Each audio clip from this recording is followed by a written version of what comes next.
Welcome back to another video. In today's video, I'm just going to do a quick review of the Toyota Land Cruiser 80 series. This is my 95.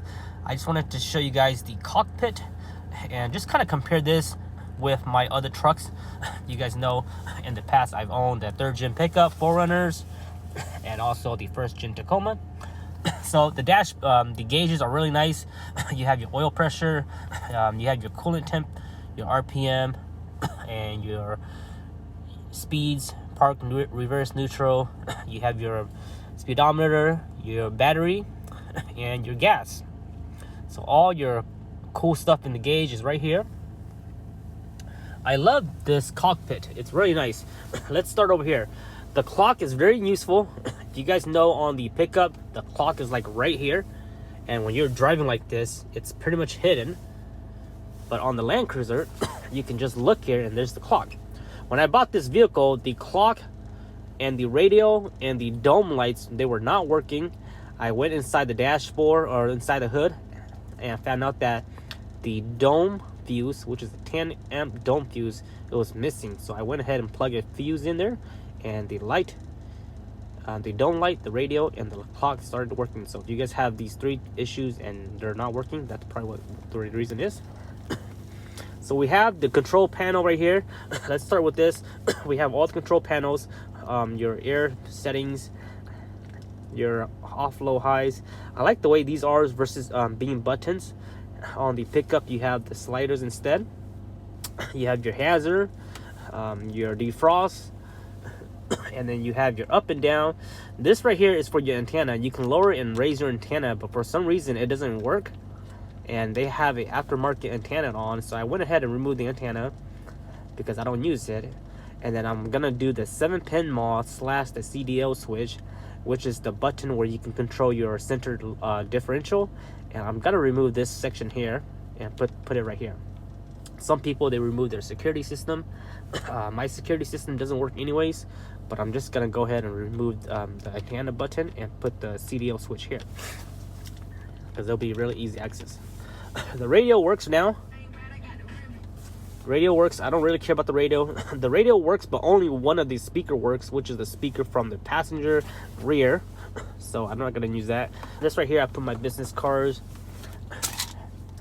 You have your ashtray. You have one socket, one cigarette socket. I went ahead and got an adapter. And then you have your rear heater, low, high.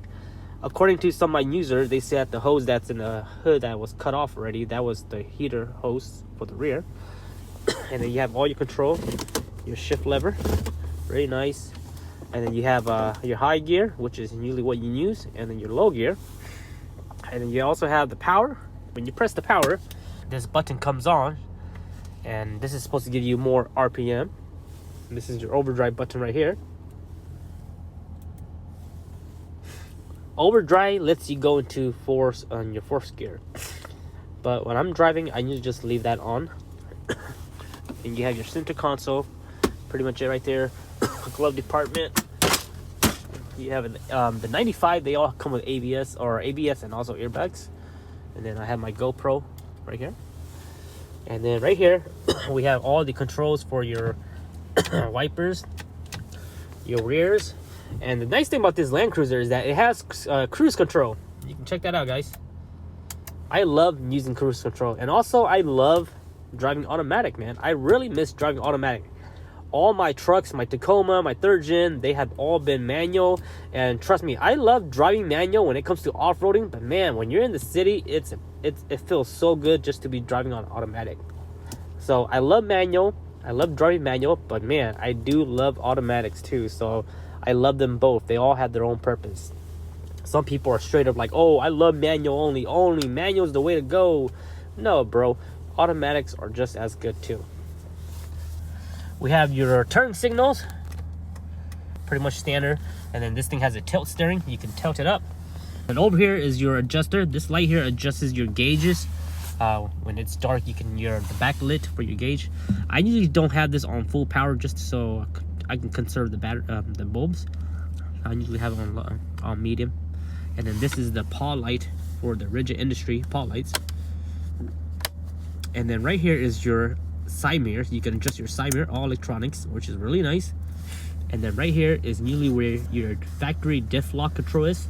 I don't have one, so it's okay. I'm gonna go ahead and install my own lockers. And also this switch here is like 40 bucks on eBay, so I'm just gonna go ahead and buy one and just put it in there just for the heck of it, aesthetics. And then right over here you have your door lock. You can lock your doors, unlock your doors, and then all your windows control. You have your driver, front passenger, rear passenger, and then driver passenger. And then you can also lock the window. For some reason this one is not working, so when you press this, what this does is if you had a passenger, they wouldn't be able to roll their window down. So for some reason this one is not working, so I gotta find out what's going on. If you guys know any solution, let me know in the comments. But yeah, this one is not working at the moment, so it's okay, no big deal. My overall conclusion is that yes, I love the 80 series console. This is the 95 setup.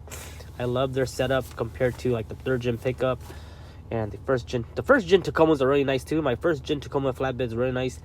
Has a nice control system too. I really love this setup here. It's really nice. Lots of room over here, lots of room right here, and then you also have the e-brake right here.